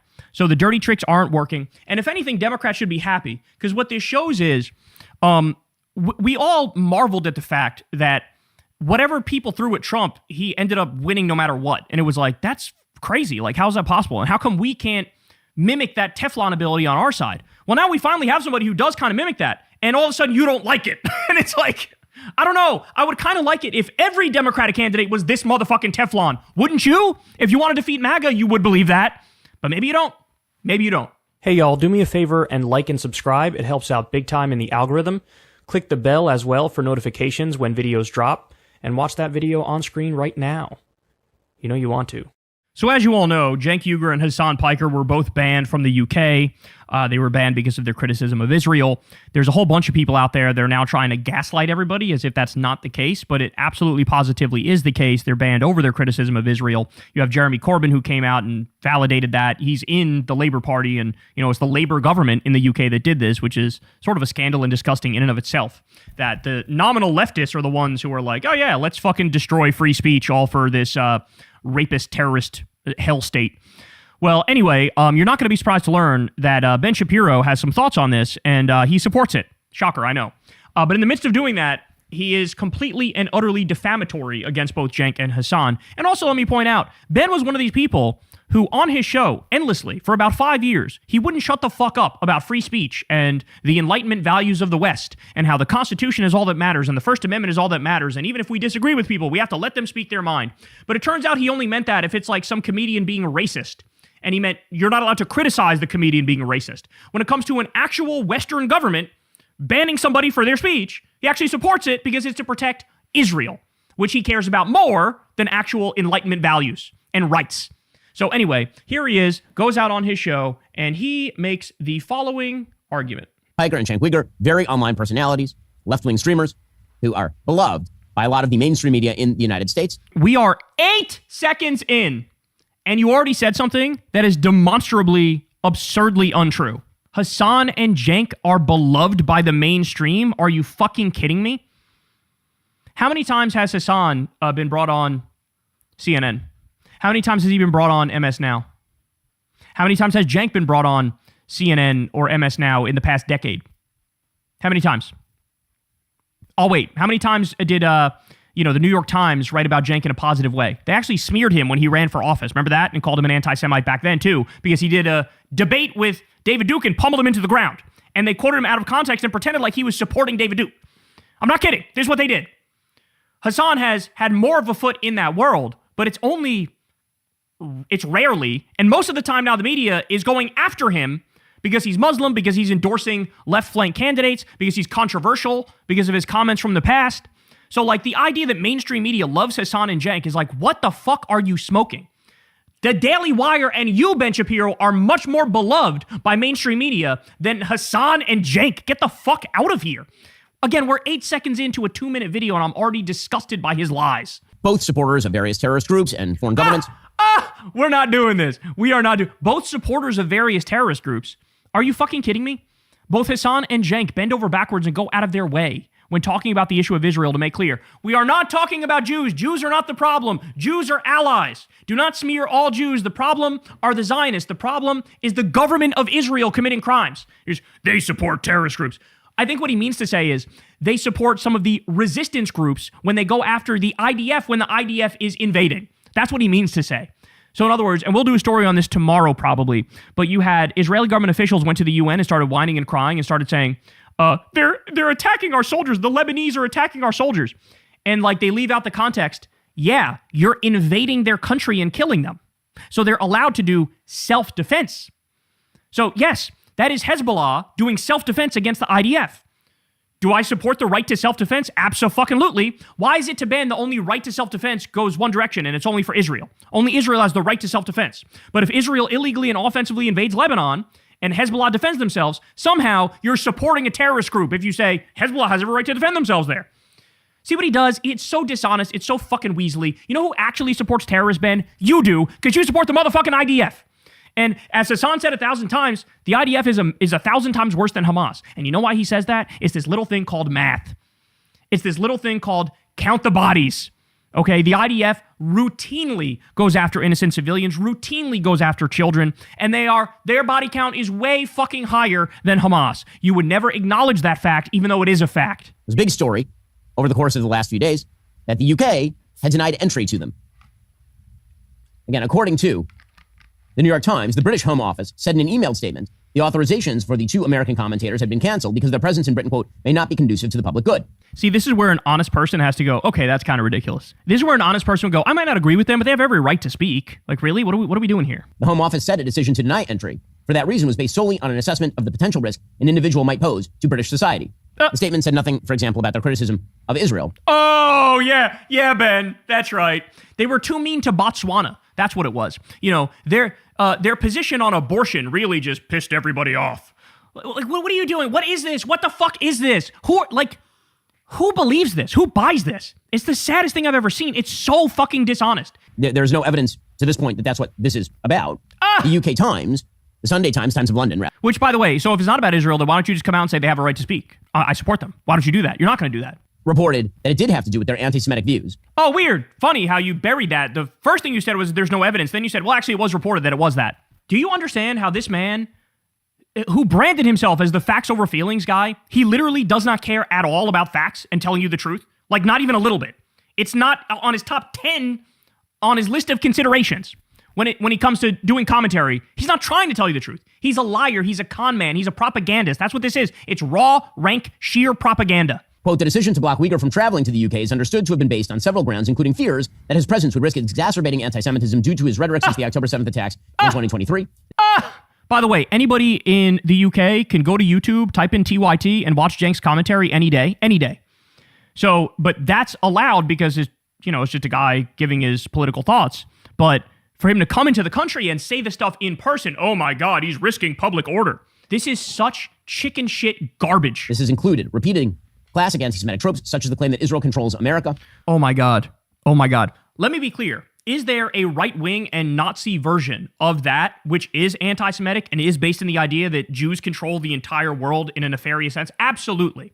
That is not what Cenk is saying. Cenk is talking about the impact of AIPAC and the Israel lobby. In the same way that Cenk would say, hey, Wall Street controls our government. Saudi Arabia and their lobby controls our government. He says Israel and the Israel lobby control our government. Why? Because virtually every Republican and most Democrats take Israel lobby money, then they continue to vote to send Israel money and weapons. Yes, that is them controlling the government. That doesn't mean they're unique in that respect. Like I told you, Wall Street does it, the military-industrial complex does it, all these different lobbies do it, but they are a very powerful lobby because they spend some of the most, and obviously the politicians super serve them. But now you're not allowed to point that out, or it's anti-Semitic. I just can't stand these people. It's such a fucking lie. This reporting is the basis for why Cenk and Piker are claiming that they are being banned for their feelings on Israel. Piker himself is suggesting that he is not anti-Semitic, right? He's just anti-Zionist. Now, as I've mentioned before, this is a distinction without any practical difference. Oh my God. So now you have to support the ethno-state. If you don't support the ethno-state, you're a bigot. Well, okay, but then you don't support the Muslim ethno-states and theocracies, right? So are you an Islamophobe? By your own definition, you would be, right? My guess is no. You're going to go, no, I'm actually not an Islamophobe. No, but you are, right? By your own definition, you are, right?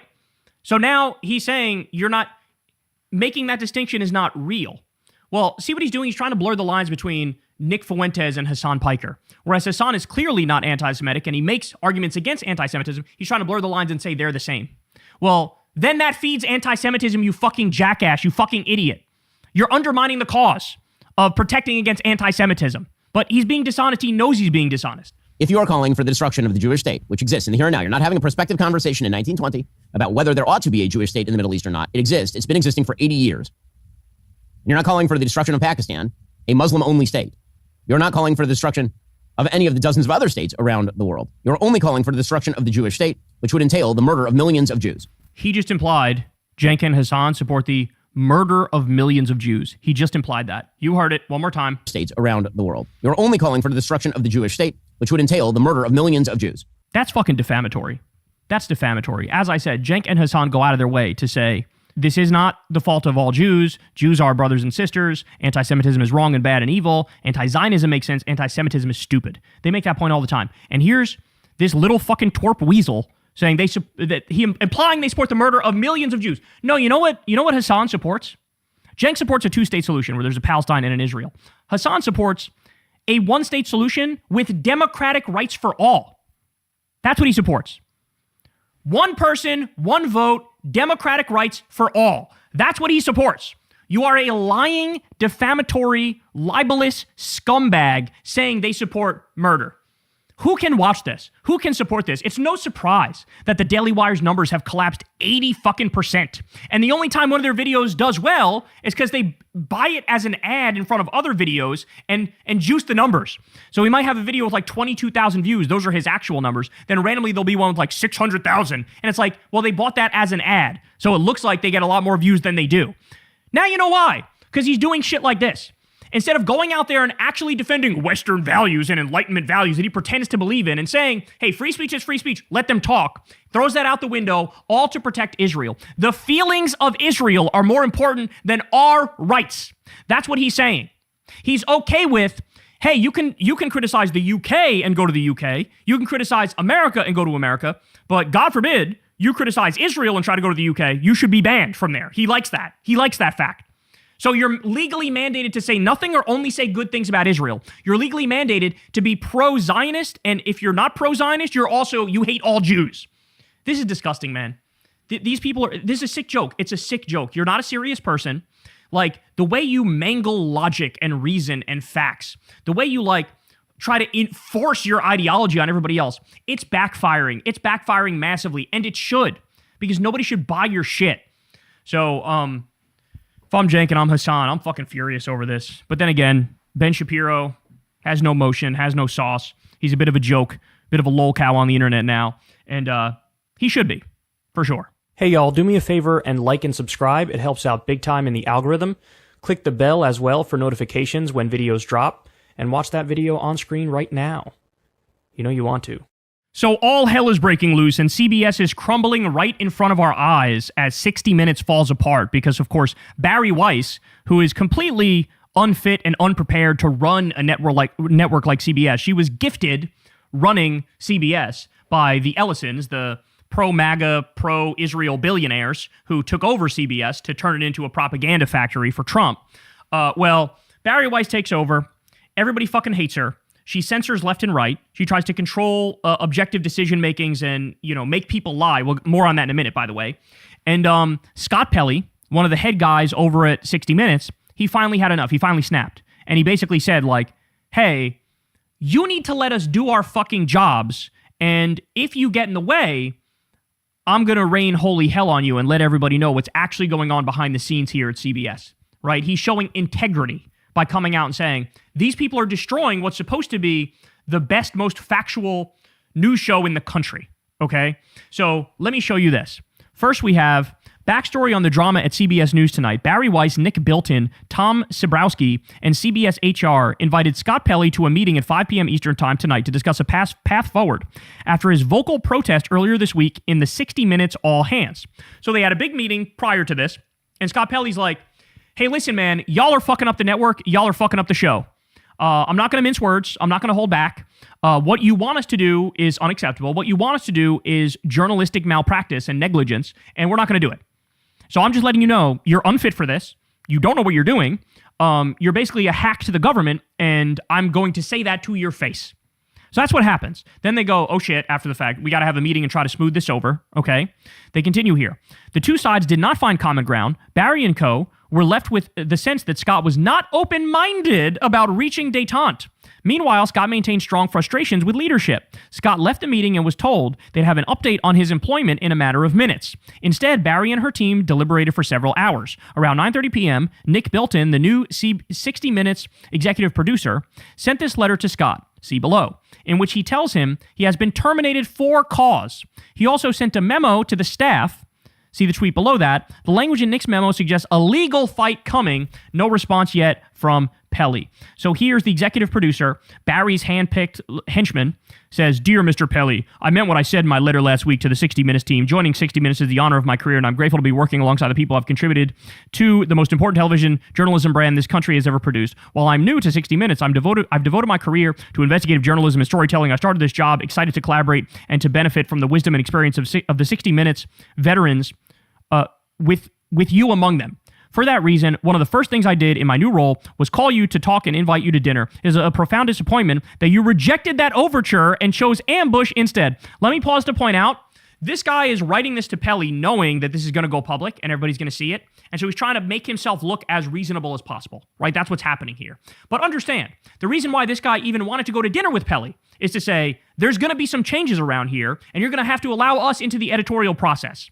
So in other words, he wanted to destroy pure journalism to help Trump, to help billionaires, and to help Israel, and Scott Pelley wanted none of it. Okay, more. Yesterday, you hijacked my first meeting with staff to disparage me, my qualifications, and my intentions with remarkable incivility and contempt. I welcome a diversity of viewpoints and respectful debate among the team, but this was nothing of the sort. Yesterday's performative display of hostility enacted in front of the staff instead of in a civil, private conversation demonstrated that you have no interest in contributing to the future success of the show or approaching my new tenure with a mind open to collaboration and progress. I am here to deliver first-in-class news programming, not to make headlines about newsroom drama. I am eager to work alongside those who share this goal. Despite yesterday's misconduct, I had hoped that in sitting down with you today, we could find a path forward. You made clear that you are not interested in such a path. Your antipathy to the future of the show has come through loud and clear, and I have heard you. I therefore write on behalf of CBS News, Inc. to inform you that your employment with CBS is terminated for cause effective immediately. Enclosed is your formal termination letter. Understand exactly what's happening here. He was standing up for journalism. They didn't want to hear it, and they're firing him. Now, let's remember, once Bari took over, what happened over at CBS? What happened over 60 Minutes? Well, you remember when they withheld the story on CCOT, where Trump was rounding people up illegally, no due process, no warrant, dodging judges, shipping these innocent people off, 95% of them no criminal record, sending them to CCOT, a concentration camp in El Salvador. They got tortured, they got raped, and CBS had a piece on it, and Bari Weiss tried to withhold it. And what happened? They fucked up because it ran in Canada. They forgot. They let it run in Canada. Then we ended up seeing it as well. But they were trying to kill it. Why? Because they were getting pressure from the White House. So Scott Pelley sees shit like that. He's like, are you fucking kidding me? You're caving to the White House? This is not journalism. This is not why we all got into this field. You're pathetic little henchmen for a fascist regime. And that's what led to the breakdown. Okay, more. 60 Minutes staffers, past and present, are outraged about Scott Pelley's firing. Current and former staffers who spoke on the condition of anonymity to speak candidly were outraged on Tuesday evening following Pelley's firing. The idea that Scott Pelley creates a hostile environment at the place is the most laughable idea I've ever heard, one former staffer said. 60 Minutes is full of jerks, but he is the most calm, professional, and polite correspondent I've ever worked for. A current staffer said Scott Pelley is the only person who allows this show to continue. Without him, 60 Minutes is gone. They can use the tick, tick, tick, but they will never have the whole clock again. When asked how the feeling inside 60 Minutes was, another staffer put it bluntly. It's like being awake during surgery. In other words, all of the staffers are going, we love Scott Pelley, we hate this weasel executive producer, and we hate Bari Weiss. Then, ladies and gentlemen, Scott Pelley comes out and he releases a statement. He says, there has never been anything in America like 60 Minutes. The Sunday tradition is the most successful program of any kind in history. For more than a decade, its innovative growth on every major online platform has extended its reach to countless millions around the world. This spring, at the end of our 58th season, 60 Minutes grew rapidly with an unheard of 9% jump in viewers on CBS. 60 has been the number one program in America for decades because our beloved audience finds integrity, quality, and humanity in our stories. When stewardship of the program passed to my colleagues and me, our responsibility was to expand energetically into a new age of media technology while preserving the values of our audience expects. Now, the new owner of our network is casting this legend aside, apparently to curry a moment of favor with the Trump administration. The waste is heartbreaking. Last month, 60 Minutes lost its DNA when our entire senior leadership and two of our best on-air correspondents were cruelly fired without cause. Good people were silenced because they stood up for our audience. They stood for fairness against the forces of political bias. They stood for professionalism against chaos. For my part, new management has instructed me to inject falsehoods and bias into a politically sensitive story. I've been told to include assertions that are unverified. To date, in every case, I have managed to ignore these instructions or refuse them. Recently, politicians have been invited to choose correspondents for interviews on the broadcast. Giving politicians control of 60 Minutes interviews is not how this is done. Finally, incompetence and unprofessionalism in the new management have wreaked havoc. In a case involving one of my stories, the entire program came within 19 minutes of not getting on the air at all. At 60 Minutes, we have fought harder than anyone knows to save the program that became an American icon. We owe that to our millions of viewers. I'm deeply moved by the thousands of wishes we have received to keep up the good fight. Most of the men and women of CBS News are still in that fight, but now the collapse of the values at the top has become untenable. The leadership of 60 Minutes is no longer recognizable. The principles I hold dear are gone, and so I must leave as well. I depart after 37 years at CBS with one emotion, a heart brimming with gratitude for the men and women of CBS who encourage and enrich my work, very often at the risk of their own lives. I pray for a day when those people and their ideals are honored again, a day when sanity, competence, and courage return. Scott Pelley. He's telling you in no uncertain terms what actually happened, ladies and gentlemen. He's telling you there. Barry Weiss ruined it. The Ellisons ruined it. This new executive producer Weasel ruined it. And they're biasing things on purpose. They're lying on purpose for Trump. For MAGA. Also for Israel, by the way. Also for the billionaires, by the way. It's now a propaganda factory. And a man with integrity goes, I can't have anything to do with this. I'm not going to sully my name. I'm not going to sully my reputation. That's what this is. He was trying to keep the train on the tracks, and they're no longer allowing him to keep the train on the tracks. They're like, you will lie like a good little regime propagandist bitch, or you'll be fired. And he goes, well, I guess you're firing me then. MAGA destroys every single thing it touches. It is a gangster movement. They're a mob, they're a mafia, they're a criminal cartel. That's what they are. And they want to make this country a worse country. They want to make this country a more primitive country. They want to destroy Enlightenment ideals. They want to destroy the idea of rights. They want to destroy the idea of separation of powers and checks and balances and rule of law and integrity and honesty and truth. And this is exactly what that looks like. Adam Johnson said something like, well, everybody prepare themselves because 60 Minutes is now going to do like 7 different fucking exposés on anti-Semitism on college campuses and pro-Hamas sentiment on college campuses. That's what's coming. Hack non-journalism and lies. Sucking off the billionaires, sucking off Trump, sucking off Israel. Everybody should boycott CBS. Nobody should watch CBS because they are murdering journalism in broad daylight right in front of our eyes. So we need to do something about that. All right, guys, that's the show, man. Sorry to end on a sour note here, but it is what it is. Go Knicks. Tonight's the first game. Go Knicks. I'll be watching every minute of it. I love you guys. You guys know the drill, man. Everybody subscribe to the channel and click that bell icon. Support the show on Patreon. Support Crystal Kyle and friends on Substack. Those links are below. And go sub to Corin's World. I'll talk to you guys tomorrow, man. Have a good one. Peace. Hey, y'all, do me a favor and like and subscribe. It helps out big time in the algorithm. Click the bell as well for notifications when videos drop. And watch that video on screen right now. You know you want to.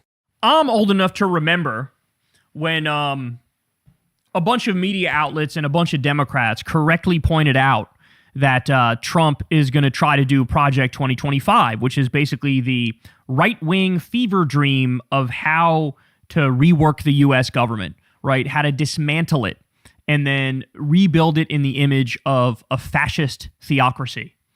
And I remember being gaslit and lied to by virtually every Republican in the country, many media figures, saying, no, Trump's not going to do that. Why? Because Trump was asked about it on the campaign trail and said, I don't even know anything about Project 2025, when it was literally brought to his attention, hey, bro, like all of the authors were in your regime.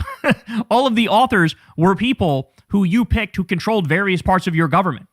The authors themselves are saying, Trump is going to do this thing. Trump's like, I never heard of it. I don't know what you're talking about. I have nothing to do with Project 2025, but it's also crazy. So wait, which is it? Do you know nothing about it, or you do know about it and it's crazy? Which is it? See, there were so many giveaways. There were so many tells even back then because he would contradict himself. You go, well, that makes no sense. It was a thou dost protest too much type moment.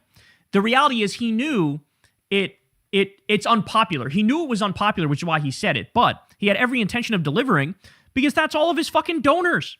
Like, obviously, all of his donors, all these right-wing think tanks who did work for him all the time, they're the ones who were crafting Project 2025. So anyway, yet again, complete and utter vindication. I wish I was wrong. I'm sure everybody who said this wishes they were wrong, but we're not wrong. Here is one of the architects of Project 2025. He goes on C-SPAN, okay? Project 2025 architect praises Trump for implementing Project 2025. Quote, we proposed 1,913 recommendations for Project 2025. 1,055 have been implemented. Holy cow. So according to the architect, a majority of Project 2025 has been implemented, and he's rubbing it in. He's on TV. He's showing it off. He's fucking tap dancing on our grave. That's what he's doing. Listen to this. Did the president implement Project 2025 in this first year plus of his second term? Well, thanks for that question, because since 1980, Heritage has been offering presidential transition projects, which we generally call Mandate for Leadership. What's known as Project 2025 was done on such a scale that we proposed 1,913 recommendations. 1,055 as we sit here have been implemented. The person who deserves credit for that is one Donald J. Trump. If we played a role through our policy scholarship, through message testing and helping to craft public opinion upstream of electoral politics, that's great. Heritage exists not to take credit, but to offer great ideas. He admitted, hey, bro, do you not understand that people fucking hate this? Do you not get that? Do you not understand that people are sickened by you, by all the right-wing think tanks that were involved in this, and by all the ideas in that document? Okay, just so you understand, it's over 900 pages long. Every right-wing think tank contributed to it, and it is basically like a document directly from hell, directly from Satan's anus, okay? Project 2025, the whole idea of it is we need to implement the unitary executive theory. That's just a highfalutin way of saying the president needs to control everything. We need no more checks and balances. We need no more rule of law. We need Donald J. Trump to be the emperor, overlord, god king, and to become King Joffrey from Game of Thrones, and he can decide anything and everything. That's what that means. So that's what they're calling for. They were also openly calling for Christian nationalism in that document. Well, guess what? I'm sure they're very happy that now there was a massive assault on black voting rights led by the Supreme Court. I'm sure they're happy about Roe versus Wade being overturned, for example. No bodily autonomy for women. Draconian crackdowns in red states on all sorts of reproductive care. Another thing is the destruction of the regulatory state. So basically everything we take for granted in a modern society, they're taking a wrecking ball to it. Namely, Clean Water Act, Clean Air Act, regulating chemicals to make sure they don't poison you and your family, right? All the shit we're seeing now with data centers being put up all over the place, spiking people's electricity bill, polluting the water, polluting the environment, noise pollution, light pollution, all these things that, people might not think of, but, oh, would you look at that? When the billionaires get to do whatever the fuck they want, they'll actually ruin your life. They'll actually, destroy everything you hold dear to try to make some more profit, okay? And that's what this is. The destruction of the regulatory state, the destruction of the social safety net. We already know they kicked 18 million people off Medicaid. We already know that Elon Musk cut 50% of the Social Security offices, right? We already know that health insurance premiums are doubling and tripling and quadrupling, and in some cases more than that. We know that in Project 2025, they're trying to ban blue states from doing free school breakfast and free school lunch. They're trying to ban blue states from increasing the minimum wage. They're trying to ban blue states from having extreme heat work breaks, for example. They want to ban porn. They want to cut overtime pay. They want to roll back child labor laws. They want to destroy the EPA completely. They want to destroy the Consumer Financial Protection Bureau, which they did. They did that under Elon Musk. He went in there and took a fucking wrecking ball to the Consumer Financial Protection Bureau, which is just the corporate cops. They're the people who make sure that you're not getting screwed over by a big bank or a financial institution or a credit card company. Okay, so they're just admitting it. They're just saying it out loud, y'all. They're just saying it out loud. If you were to poll individually the ideas in Project 2025, that shit would be the most unpopular document maybe ever. The most unpopular policy document maybe ever. Project 2025 Tracker, a comprehensive community-driven initiative to track the implementation of Project 2025's policy proposals. Look at this. Overall progress, they say 53%. So it's basically agreement between the architect of Project 2025 and the people who are tracking this, that they've achieved the majority of their objectives already. 34 agencies have been involved and have been absolutely obliterated by Project 2025. There's been 320 total objectives, the total number of objectives that have been tracked. You can see here, USAID, they did 100% of what they wanted to with USAID. Namely, wipe that bitch straight off the map, bro. Nobody can get their malaria medication. Nobody can get their HIV medication. Nobody can get the healthcare that they need. We've had minimum hundreds of thousands of deaths because of the shutting down of USAID. Never mind the health infrastructure being destroyed and us pulling out of the World Health Organization, all in Project 2025, has now led to a massive Ebola outbreak that's uncontrolled, and it is not contained. You can thank Elon Musk. You can thank Donald Trump. You can thank the architects of Project 2025 for that, okay? And the list goes on and on here. The National Institute of Health, for example, they took a wrecking ball to that shit. As you all know, their whole idea is we shouldn't even have national health initiatives. It should be fucking all capitalism, all free market, all Epstein class making money off of, whatever the fuck they want to make money off of in terms of shitty drugs and whatnot. They've just destroyed everything. So you scroll down here, you could see so much shit, man. They've gotten so much shit done. It is just horrible. You can actually get into specifics. They have specifics on this Project 2025 tracker. But there you go. There you go. Even the architect of Project 2025 is going out there saying the quiet part loud, shocking everybody and letting everybody know, man. Yeah, Donald J. Trump is our bitch. Donald J. Trump did our bidding, and now we're going to do a little end zone dance, even though virtually everything we support polls at like 22%. Hey, y'all, do me a favor and like and subscribe. It helps out big time in the algorithm. Click the bell as well for notifications when videos drop, and watch that video on screen right now. You know you want to. All right, you guys have got to see this. Representative Anna Paulina Luna was approached by the anti-war activist Medea Benjamin from Code Pink, and what follows is insane. She gets ever so lightly tapped on the arm, and then she freaks out and accuses the anti-war activist of assault.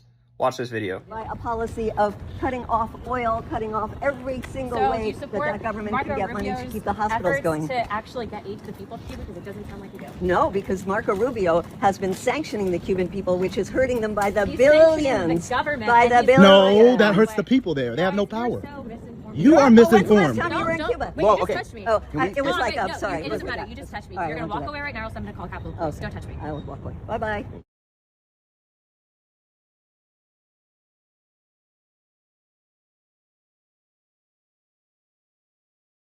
They have no power. You are misinformed. When's the last time you were in Cuba? Oh, okay.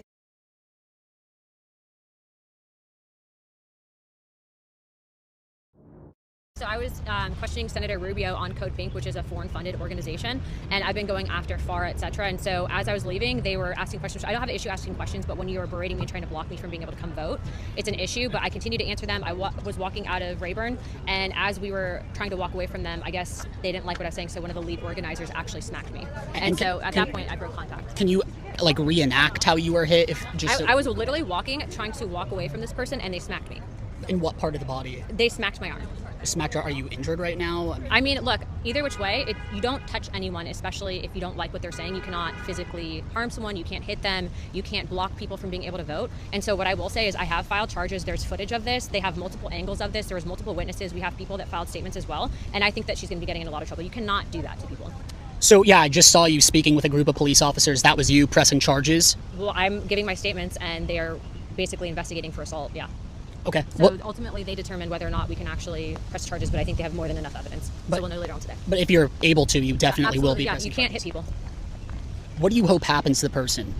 Look, we live in a day and age when people feel like they can hurt people because they disagree with them politically. We've seen this happen to many conservatives, but I'm sure it also happens on the left as well. That's unacceptable. You shouldn't be doing that. I'm just glad that there was footage of it, and I think that we have more than enough evidence to hold this person accountable and responsible, and let this person be a symbol to everyone else that's going to come up here and try to hurt people because they disagree with them. So you were just walking out of the hearing, someone comes up and smacks you. It was a group of Code Pink. I was specifically questioning Secretary Rubio on Code Pink's foreign funding ties and links to the CCP, and that was the group that was surrounding me. They at one point tried to block me from actually walking across the street to come vote, which you cannot do. And then when I did not give them responses that they liked, I got smacked.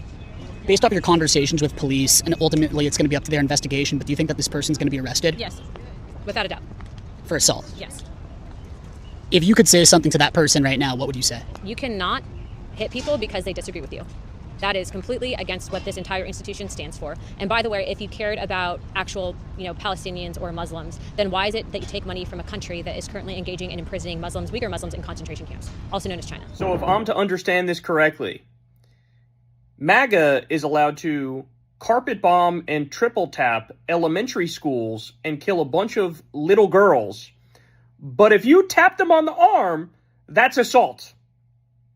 We can carpet bomb, we can kill kids, we can commit all sorts of violent crimes, we can free violent January 6th insurrectionists who beat the shit out of cops, but God forbid you breathe on a Republican congressperson, straight to jail, pressing charges.